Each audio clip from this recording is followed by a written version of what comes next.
Mesdames, Messieurs, bonsoir. Dans le journal ce soir, le président de la République en visite d'inspection sur les chantiers de Libreville, des sites identifiés par le gouvernement pour résoudre le problème d'inondation dans la capitale gabonaise. Un acte qui démontre l'intérêt que le chef d'État accorde à l'amélioration des conditions de vie de ses concitoyens. Et puis lancement officiel de la campagne nationale de vaccination gratuite contre la poliomyélite sur toute l'étendue du territoire.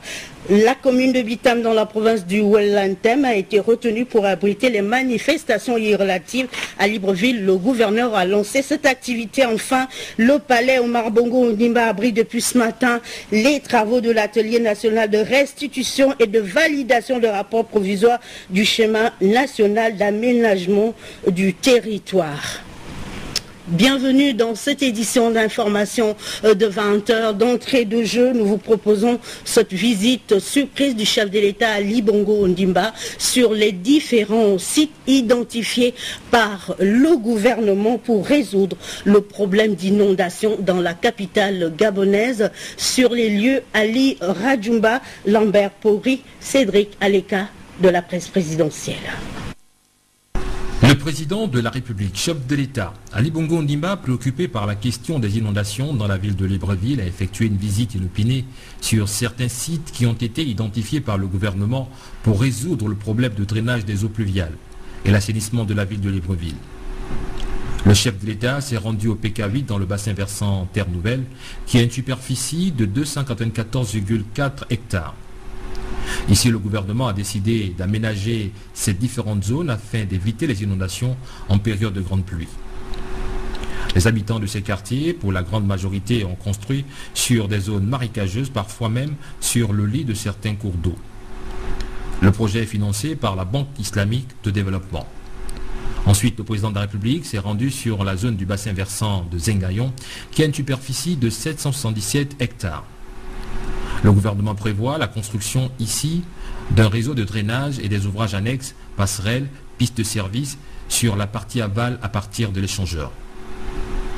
Le président de la République, Ali Bongo Ondimba, a reçu toutes les informations concernant l'exécution du projet. Le programme vise à améliorer le cadre de vie et les conditions d'hygiène des populations vivant dans le bassin versant de Zengayon, en améliorant les conditions d'évacuation des eaux pluviales et en réduisant le nombre d'inondations. Le chef de l'État a poursuivi sa visite en se rendant sur le site du bassin versant de Guégué qui constitue la limite nord de Libreville. Grâce à la détermination du président de la République, ce bassin versant de Guégué bénéficie du financement de l'Agence française de développement. C'est à l'occasion de la 3e édition du New York Forum africain qu'une signature d'accord de financement a été signée entre la partie gabonaise et la partie française. Au regard des problèmes de drainage des eaux pluviales sur l'ensemble de la ville, et des montants de financement nécessaires pour y remédier, 8 bassins versants ont été retenus dans le cadre du programme prioritaire de l'assainissement de la ville de Libreville. Ensuite, le président de la République, chef d'État Ali Bongo Ondimba, a achevé sa visite sur le site du bassin versant Sainte-Marie à Wando, au quartier Pienloriti, où des travaux d'aménagement des berges, de construction de canaux bétonnés et de réalisation de pistes latérité ont été réalisés par le gouvernement. L'objectif du chef de l'État est clair. Il faut que le gouvernement accélère la cadence afin d'améliorer le cadre de vie et les conditions d'hygiène des populations.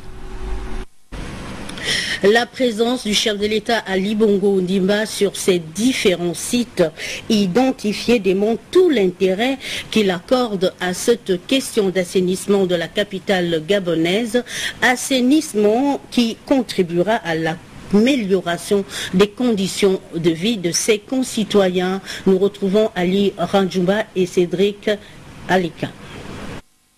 La visite surprise effectuée par le président de la République, chef de l'État Ali Bongo Ondimba, sur certains sites identifiés par le gouvernement pour résoudre le problème des inondations à Libreville démontre tout l'intérêt qu'il accorde à l'amélioration des conditions de vie de ses compatriotes.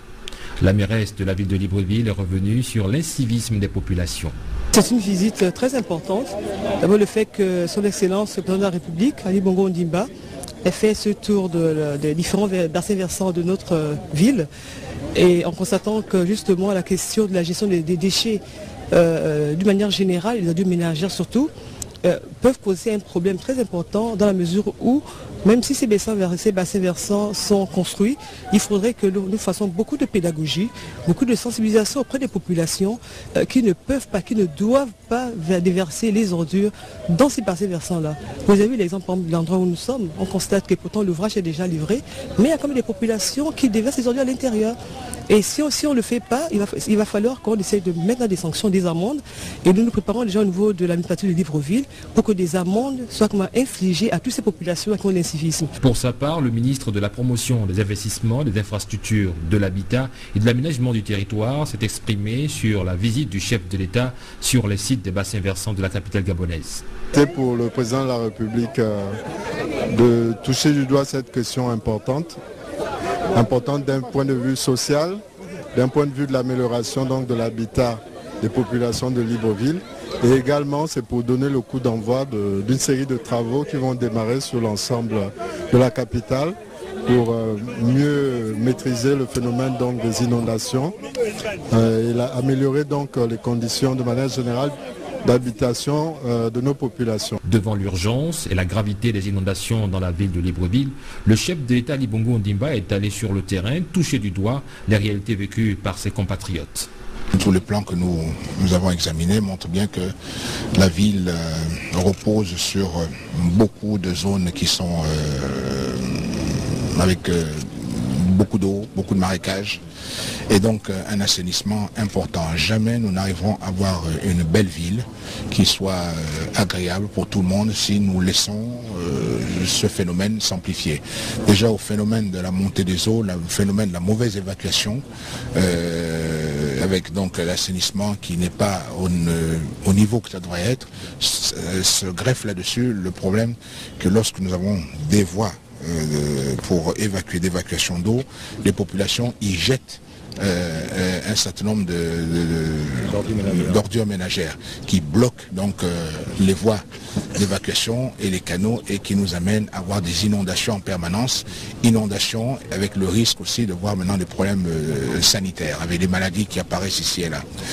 Et ceci en conjonction avec le changement climatique qui nous amène une plus grande pluviométrie, une montée des eaux, va faire en sorte que si nous ne réagissons pas immédiatement, nous allons au-devant de très gros problèmes. Alors ce sont des travaux importants qui vont nécessiter la discipline car un certain nombre de populations vont être déplacées, mais pour leur bien. Aujourd'hui, ces populations beaucoup vivent sur des zones qui sont des zones à risque, des zones à inondation permanente et on ne peut pas continuer à laisser faire cela. C'est au contact des populations de Plaine-Oretti que le président de la République a mis un terme à sa visite sur les sites des bassins versants de Libreville. Sur le chemin des bassins versants, le chef de l'État s'est arrêté au marché banane du PK8. Là-bas, il a offert une année gratuite de location au moment de ce marché. Et sur le lieu, bienvenue Miko et Bartel Boisse.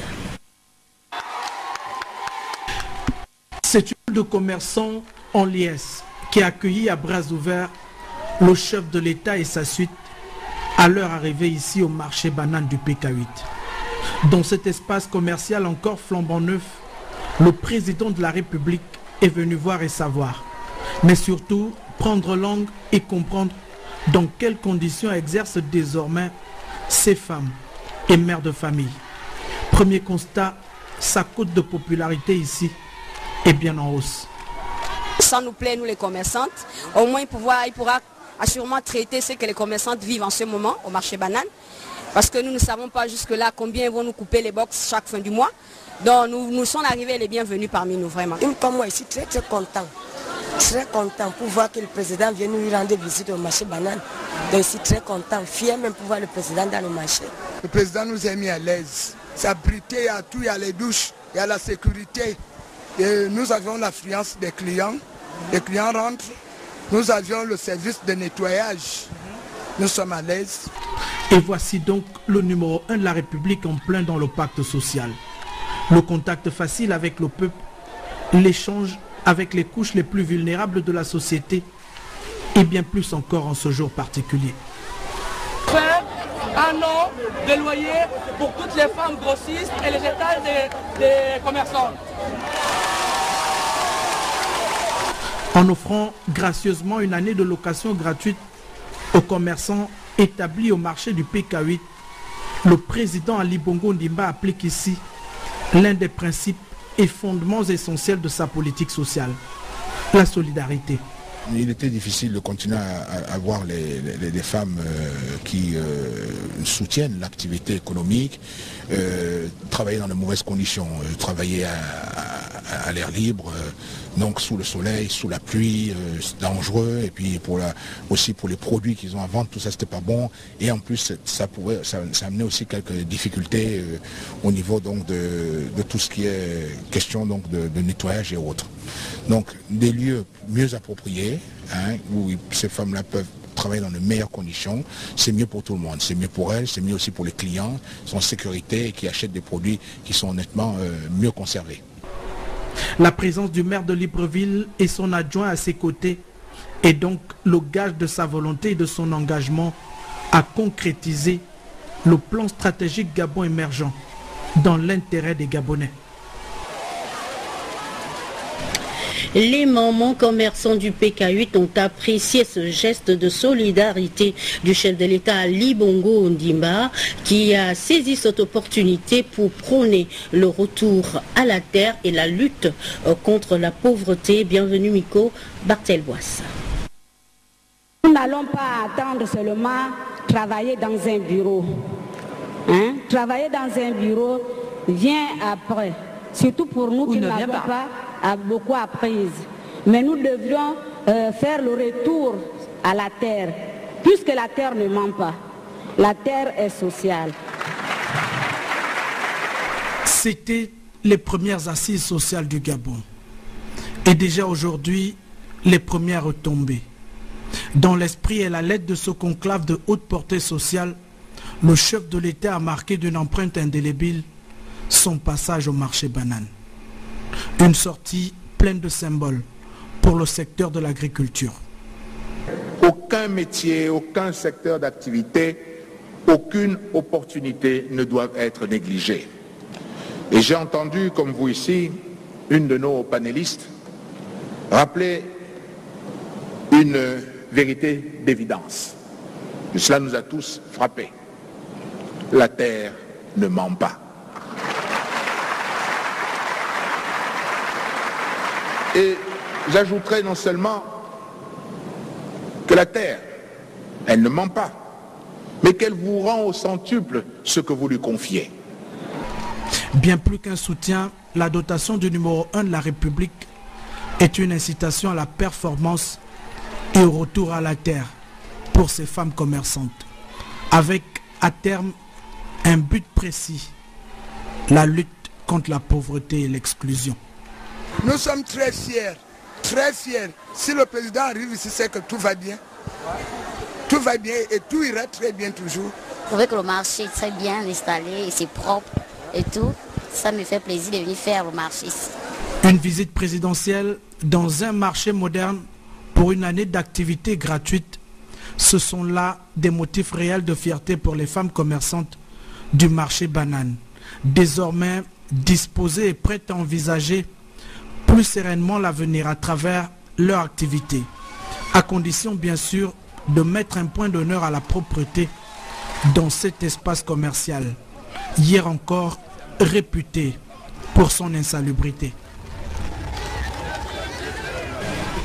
Dans l'actualité également, ce soir, le lancement de la campagne nationale de vaccination gratuite contre la poliomyélite sur toute l'étendue du territoire national. Et c'est la commune de Bitam qui a été retenue cette année pour abriter les manifestations officielles relatives à Libreville. Le gouverneur de la province de l'Estuaire a lancé cette activité au centre de Zeng Ayon en présence de Basile Biwawo Mikala et Yvette Legouo-Okusa. Annoncé par le ministre de la Santé le 2 juin dernier à la faveur d'un point de presse, la campagne de vaccination contre la polio des enfants de 0 à 15 ans a été lancée officiellement dans la province de l'Estuaire par le gouverneur Jacques Denis Tsanga au centre de santé des Anyons. Une occasion propice pour le médecin-chef du centre de faire état de la situation sanitaire dans notre pays. La situation sanitaire au Gabon se caractérise par la persistance des maladies infectieuses et parasitaires avec une morbidité et une mortalité chez les enfants. La poliomyélite est une maladie infectieuse virale qui entraîne des paralysies plus ou moins diffuses, voire mortelles en cas d'atteinte haute, surtout respiratoire. Véritable fléau, dans les années 40-50, cette maladie aujourd'hui disparue dans les pays industrialisés est malheureusement encore présente en Afrique et singulièrement dans notre sous-région. Contagieuse, elle est causée par 3 types de virus, dont on dit 1, 2, 3, touchant principalement les enfants. Un enfant atteint peut contaminer 200 autres dans son environnement immédiat. Le manque d'hygiène favorise la dissémination du virus par voie orofécale. Face à certains parents réticents qui hésitent à faire vacciner leurs enfants, le directeur régional de la santé, Libreville-Ovendo, se veut rassurant. Depuis ce matin, devant votre porte ou dans vos lycées et collèges, vous allez voir 2 personnes vêtues de cette manière. Ces 2 personnes sont les vaccinateurs. Chers parents, un enfant vacciné est un enfant sécurisé. Il est sécurisé non seulement au niveau de sa cellule familiale, mais il sécurise aussi ses propres frères, parce qu'il va leur éviter la maladie. Il sécurise non seulement ses propres frères au niveau de la maison, mais il sécurise aussi ses propres parents pour éviter la dépense. Il ne sécurise pas seulement sa propre famille, mais il sécurise aussi son propre ami de l'école, avec lequel il est assis dans la salle de classe. Cet ami-là est sécurisé parce que son ami aussi est vacciné. Par ailleurs, le médecin-chef exhorte toute personne impliquée et surtout les agents vaccinateurs à doubler d'efforts sur le terrain pour la réussite totale de cette campagne. Nous allons revenir sur cette actualité au cours de nos prochaines éditions d'information. La page politique avec les assises du 6e Conseil exécutif du PDS, le Parti pour le développement et la solidarité sociale. Travaux de ce mini-congrès dirigé par le leader de cette formation politique, Maître Séraphin Darou Rembogo. Sur les lieux, Elvire Tali de notre rédaction. Le président du PDS, le Parti pour le développement et la solidarité sociale, soutient le pacte social prôné par le chef de l'État Ali Bongo Ondimba. C'est ce qui ressort du 6e conseil exécutif organisé par cette formation politique. Une décision née de la volonté de l'ensemble des militants et militantes à l'échelle nationale et qui intègre parfaitement la vision du parti, celle d'œuvrer pour l'action sociale. Le 6e conseil exécutif réuni ce jour donne mandat au président du PDS, Maître Séraphin Darou Rembogo, de souscrire avec son excellence Ali Bongo Ondimba, président de la République, chef de l'État, une charte pour la mise en œuvre du nouveau pacte social. Durant ces 2 jours de travaux, les bâtisseurs ont pu aborder plusieurs sujets du moment. C'était l'occasion d'analyser l'environnement politique et social du pays, d'évaluer le chemin parcouru par le PDS depuis sa création et de définir de nouvelles politiques pour la redynamisation du parti. Je crois qu'il faut faire le point après chaque étape. C'est un premier septennat, si on peut l'appeler ainsi, un parti qui a 7 ans d'existence. Il doit faire le point, notamment sur son poids, sa légitimité populaire. Qu'est-ce qu'il représente aujourd'hui? Qu'est-ce qui a marché? Qu'est-ce qui n'a pas marché? Nous sommes un parti axé sur le social, de par les actions sur le terrain et par notre idéologie. Donc nous souscrivons à tout ce qui va contre la misère, contre le dénuement. Cette rencontre a constitué des moments riches en enseignements qui ont permis aux militants de ce parti de réaffirmer leur attachement à l'idéologie de leur formation politique. Il y a des problèmes immédiats. Pour le PDS, nous ne sommes pas en 2016. Nous sommes en 2014. Et nous n'avons pas terminé 2014, nous sommes au milieu de 2014. Et ce n'est même pas encore le milieu c'est la fin du mois de juin 2014. Alors, je suis déçu de vous dire que je ne m'intéresse pas Je ne projette pas. Bien entendu, un parti politique a des choix, mais les nôtres sont déterminés par nos statuts. Le moment venu, nous vous dirons qui nous choisirons en 2016 en fonction des enjeux, en fonction de nos statuts. Conscient que l'ennemi commun de tous les Gabonais est la pauvreté, à travers son soutien au chef de l'État, le PDS vient donc là de faire preuve de grandeur d'esprit en transcendant les barrières idéologiques et les clivages politiques pour que se réalise le nouveau pacte social pour le grand bonheur des populations. Même ordre d'idée, nous vous proposons cette déclaration du président du FER, Bonaventure Ndiguma Fumbi, qui marque son adhésion au pacte social prôné par le chef de l'État, Ali Bongo Ondimba, propos recueillis par Léa Bifan. Depuis un certain temps, notre pays connaît une évolution positive sur le plan économique et social. De même, une prise en compte des préoccupations les plus élémentaires de nos populations est observée dans nos villes, quartiers et villages.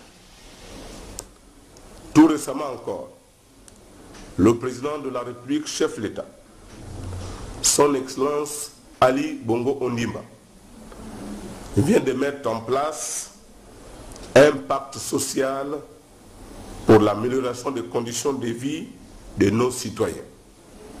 Le tout avec pour objectif la lutte contre la précarité, qui d'ailleurs cadre avec les aspirations pour lesquelles le FER a été créé.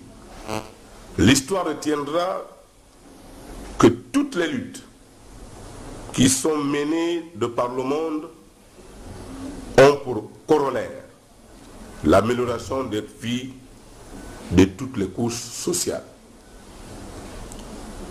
En ma qualité de leader d'opinion, ayant un sens élevé de la notion de valeur républicaine, j'adhère et j'apprécie à sa juste valeur les efforts que déploie Monsieur le Président de la République, chef de l'État, pour sortir notre pays du sous-développement.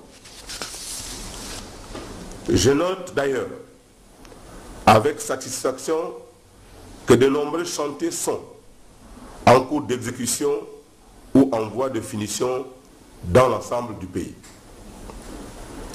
C'est donc environ plus de 100 chantiers qui sont désormais visibles à travers le pays et qui vont apporter une lisibilité non seulement dans le renforcement de notre économie, mais aussi dans la lutte contre la précarité, toute chose qui doit nous amener à soutenir et à encourager le président de la République de faire du Gabon, dans sa quête, dirais-je, de faire du Gabon, notre pays, à l'horizon 2025, un pays émergent.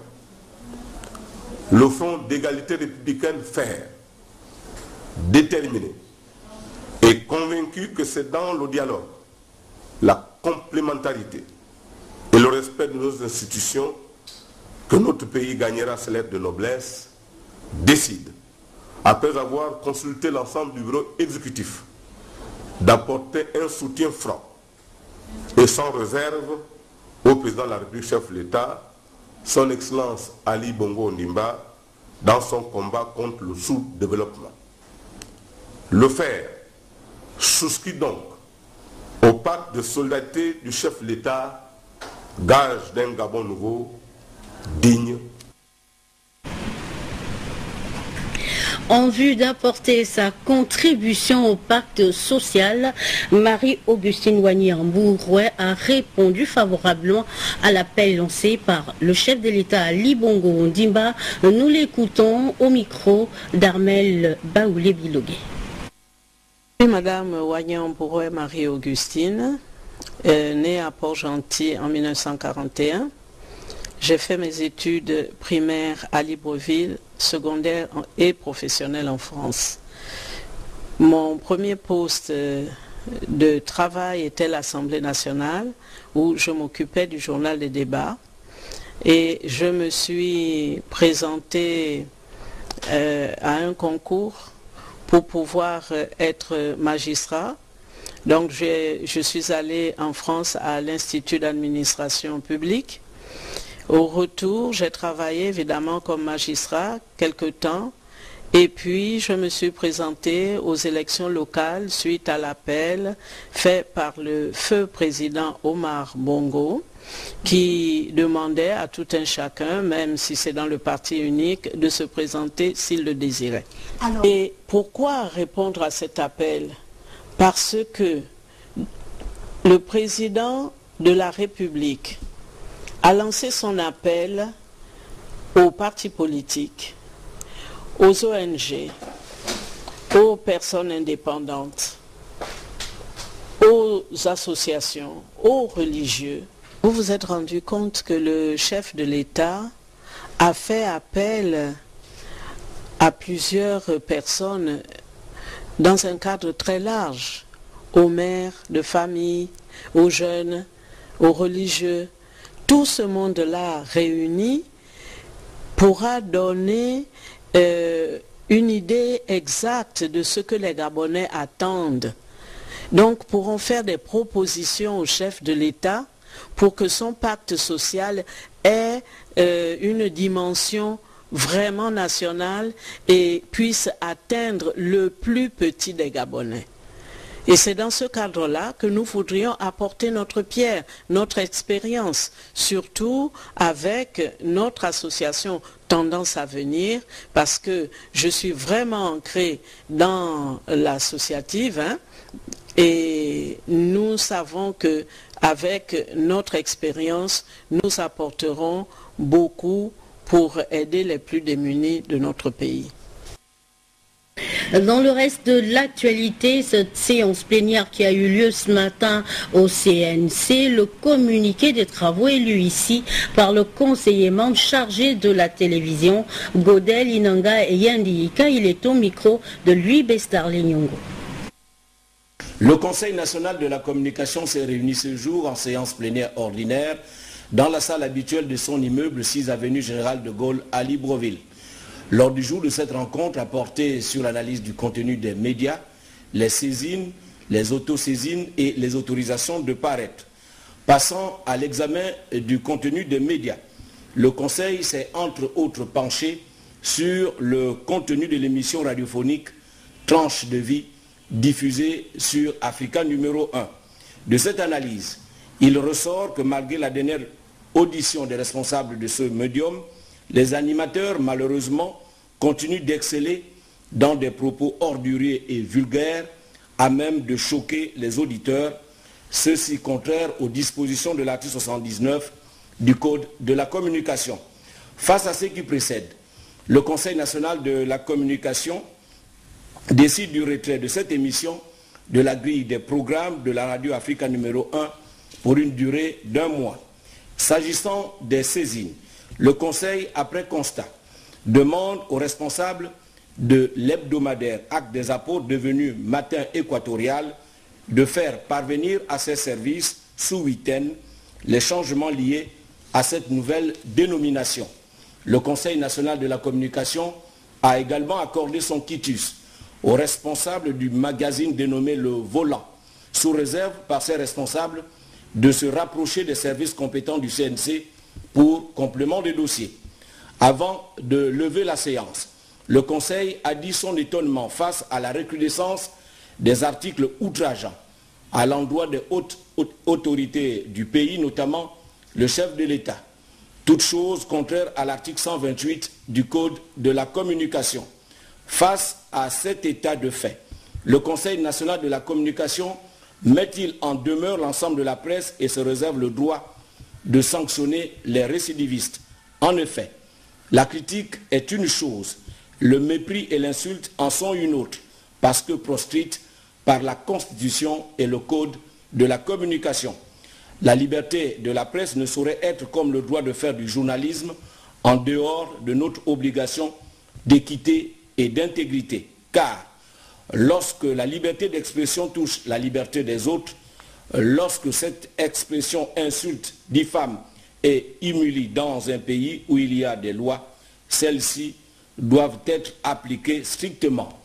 Et ont siégé Jean-François Ndongo, président, Brigitte Anguilé Diop, vice-président, Fidèle Etienda, conseiller membre, Faustin Onanga, conseiller membre, Edwige Lydie Inyanga, conseiller membre, Gilles Terence Zogobian, conseiller membre, Godel Inanga Yendika, conseiller membre, Jean de Dieu Ndong Ovono, conseiller membre, Toussaint Obamnan, conseiller membre, le président Jean-François Ndongo. Le Gabon, à l'instar de la communauté internationale, célèbre demain la journée mondiale de l'environnement. Dans l'immédiat, nous vous proposons un extrait du discours circonstanciel qui a été prononcé par le ministre Noël Nelson Messon. Il est au micro de Jean-Raoul Mbadinga. Chers compatriotes, mesdames et messieurs, notre pays célèbre demain, 5 juin, la journée mondiale de l'environnement.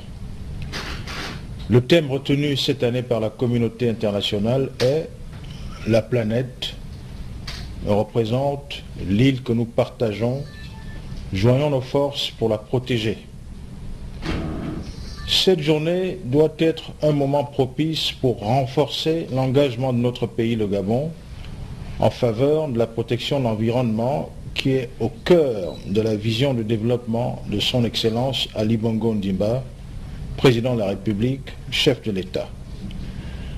La Journée mondiale de l'environnement est une occasion de stimuler l'action publique, d'attirer l'attention des citoyens sur les enjeux de la protection de l'environnement et d'encourager les initiatives individuelles afin que chacun puisse contribuer à faire la différence. Chers compatriotes, mesdames et messieurs, l'humanité se trouve à un moment crucial de son histoire. Les activités humaines, nos modes de production et de consommation évoluent à un rythme et une intensité qui mettent en péril les équilibres naturels de la planète. Les experts mondiaux, notamment ceux du groupe d'experts intergouvernemental sur l'évolution du climat, ne cessent d'attirer la sonnette d'alarme. Le changement climatique dérègle le climat. Il se manifeste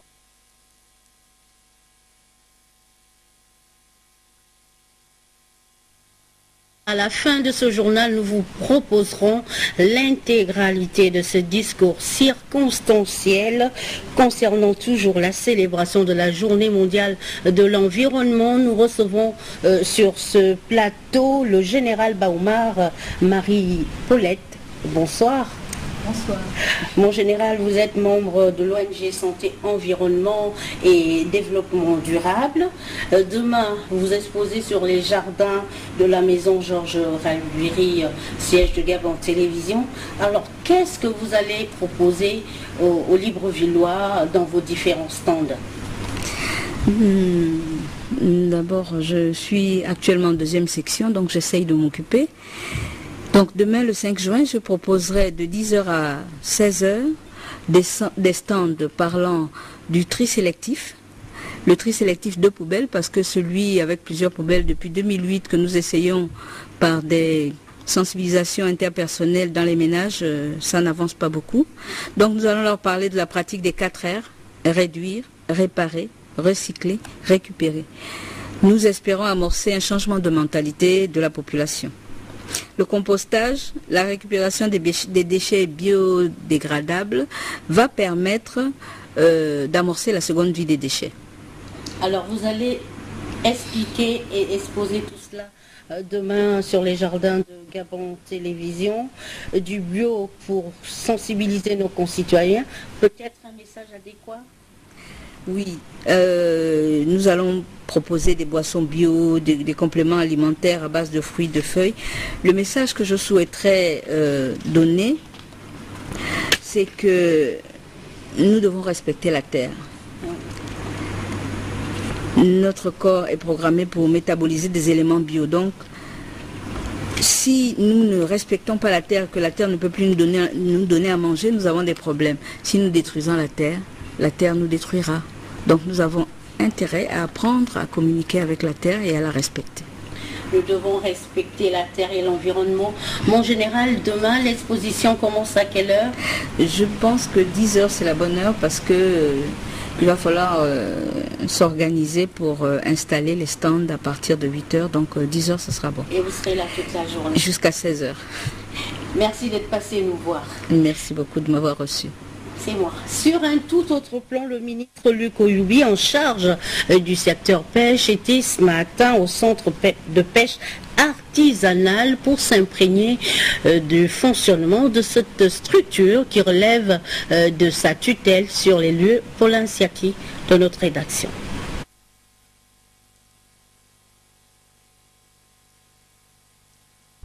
Créé le 6 septembre 2011, le centre d'appui à la pêche artisanale de Libreville-Capal n'a jusqu'à ce jour pas atteint sa vitesse de croisière.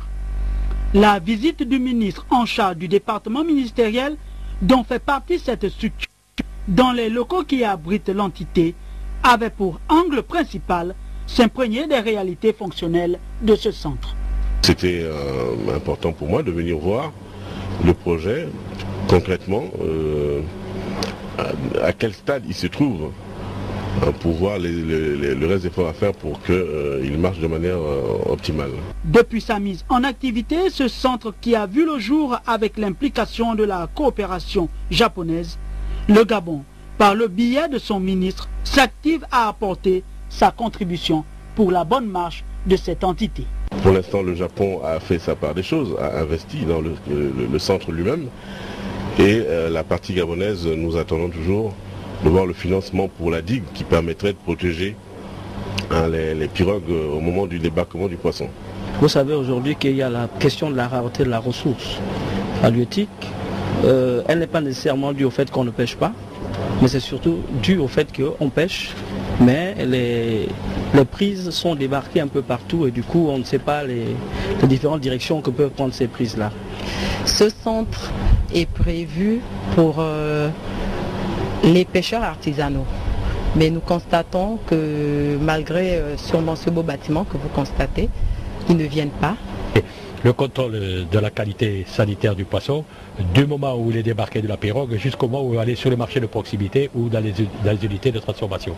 Pour les pêcheurs artisanaux, la visite du ministre est un atout essentiel. Nous souhaiterons que les mesures de sécurité soient mises en place. La gestion rationnelle de nos ressources halieutiques passe à n'en point douter par une mise en œuvre des stratégies spécifiques afin d'avoir des statistiques fiables pour une durabilité de nos ressources halieutiques.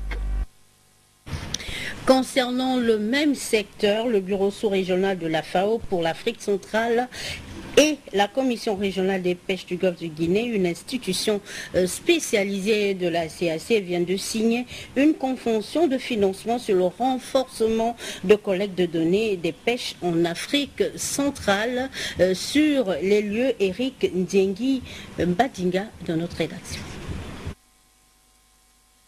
C'est une convention de financement d'un montant de 456 000 $ américains, soit 228 millions de francs CFA, qui a été signée entre le bureau sous-régional de la FAO pour l'Afrique centrale et la Commission régionale des pêches du Golfe de Guinée dans le cadre du projet intitulé « Renforcement de collecte de données des pêches en Afrique centrale » qui couvre les 7 pays membres de la COREP, l'Angola, le Cameroun, le Congo, la République démocratique du Congo, le Gabon, la Guinée équatoriale et Sao Tomé et Principe. Il y a un problème en ce qui concerne les pays de la zone.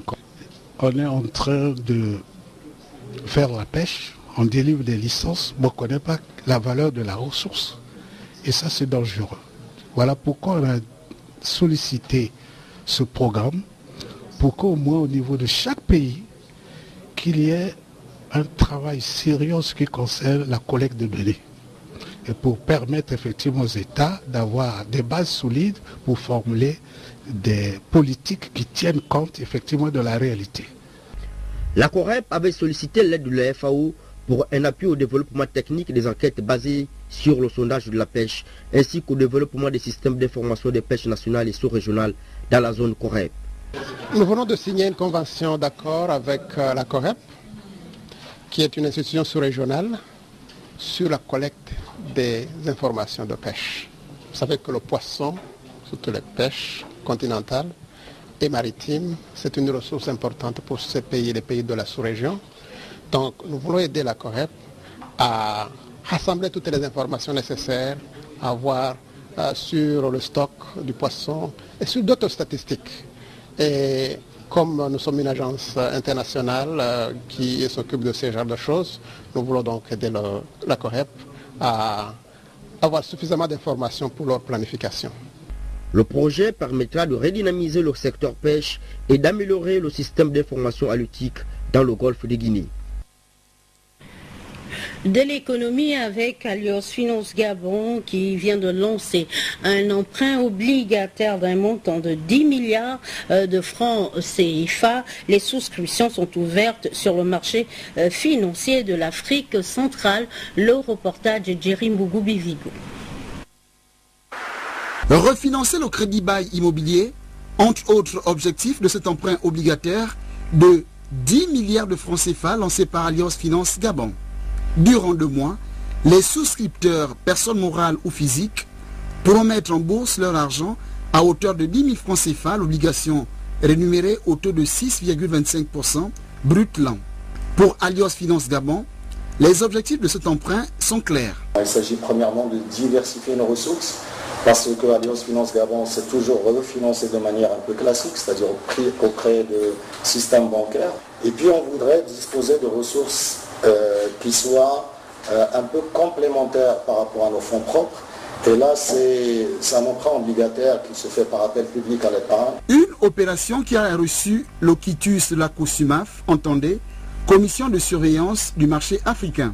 En sa qualité d'autorité de tutelle et de régulation du marché financier, entend jouer efficacement et pleinement son rôle d'accompagnement afin de promouvoir un marché organisé, un marché réglementé et un marché sécurisé.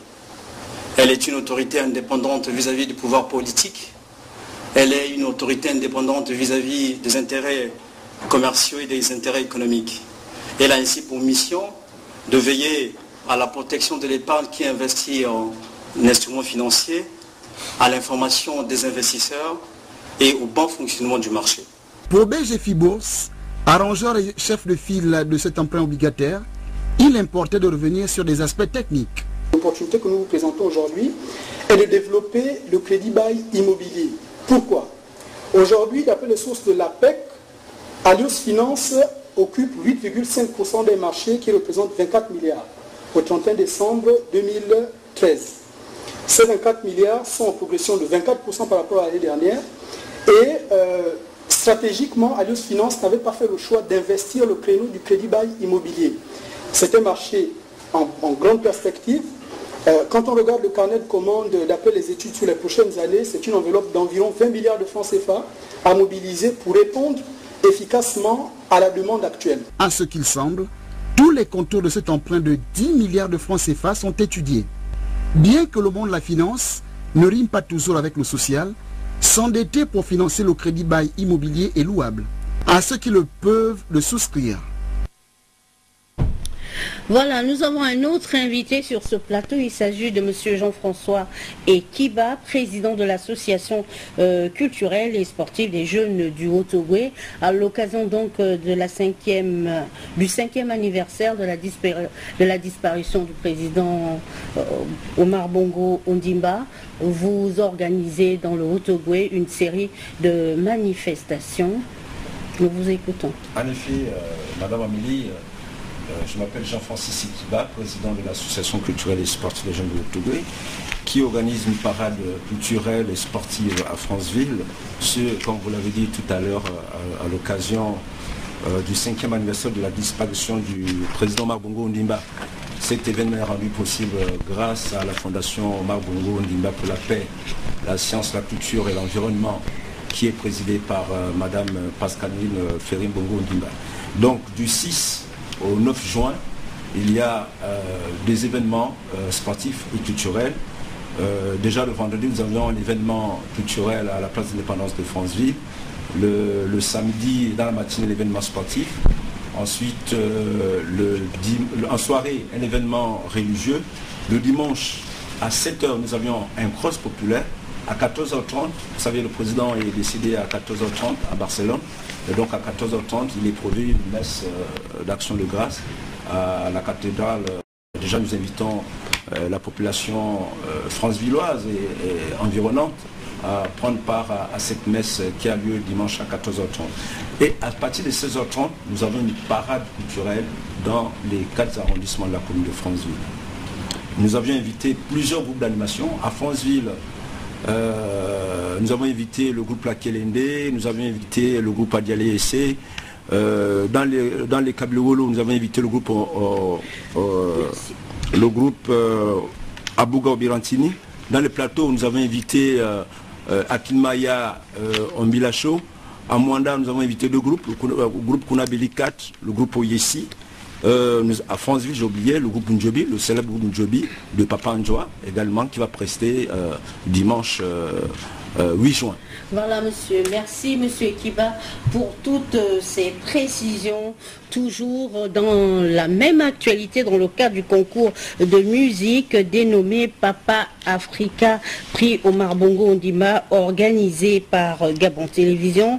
Restez câblés sur Gabon Télévision ce soir pour la poursuite des primes des 21h30 et surtout, n'oubliez pas de voter pour les candidats de votre choix. Nous allons refermer, merci, nous sommes en direct, merci, au revoir. Je vous en prie, merci.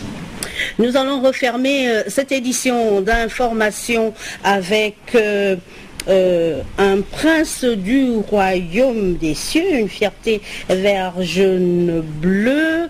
Il s'agit de Chilawan, artiste musicien gospel, qui vient ce soir nous présenter son nouvel album. Chilawan, bonsoir. Bonsoir, Amélie, comment tu vas? Bonsoir. Alors, un nouvel album et derrière la promo qui va avec. Qu'est-ce qu'on retient? C'est 3 jours d'événements. Donc, dès demain, l'album dès 10h sera disponible à Ambolo. Et je donnerai une conférence de presse vers 16h. Ce qui est original, ce sera une conférence de presse publique. D'accord. Vendredi, j'aurai une grande rencontre avec les enfants. Donc, on va faire des séances photos parce que la musique que je fais tourner vers les jeunes. Et samedi, un super concert gratuit à l'explanade de Discothé Mbolo. Alors, juste envie de dire, c'est le titre de ce 3e album de Chilawan. Oui. Quelles sont les thématiques que vous développez dans cet album? Alors, vous savez, je crois que chaque humain sur Terre a le pouvoir que Dieu lui donne pour venir embellir quelque chose sur la Terre, venir donner l'amour, la joie à un autre homme. Alors moi, par le talent que j'ai décidé de partager les valeurs que je défends, les valeurs humaines. Je crois que quand un homme naît, il naît homme. Je crois que quand une femme naît, elle naît femme. Et que pour produire des bébés, il faut un homme et une femme. Et ce sont des valeurs que je crois et que je crois sont divines et qu'elles viennent de Dieu. Voilà, donc rappelez que ça va coïncider avec votre anniversaire. Exactement, donc...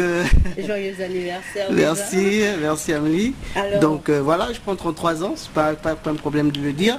Et je ferai une super fête ce samedi, à l'occasion, le 7 juin, avec tous ceux qui aiment ce que je fais. Et ceux qui peuvent venir découvrir, ce sera ouvert à Discothé Mbolo à partir de 17h ce samedi 7 juin.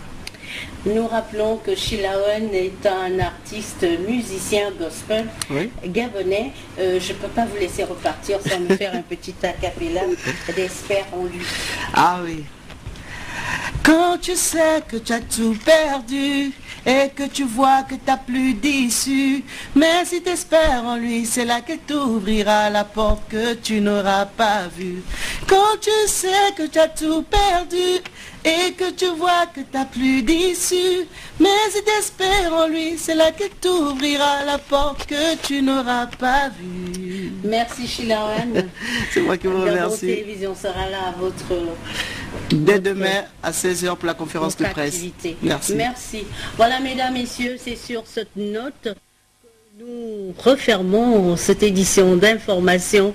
Merci pour votre attention. À demain, 20h.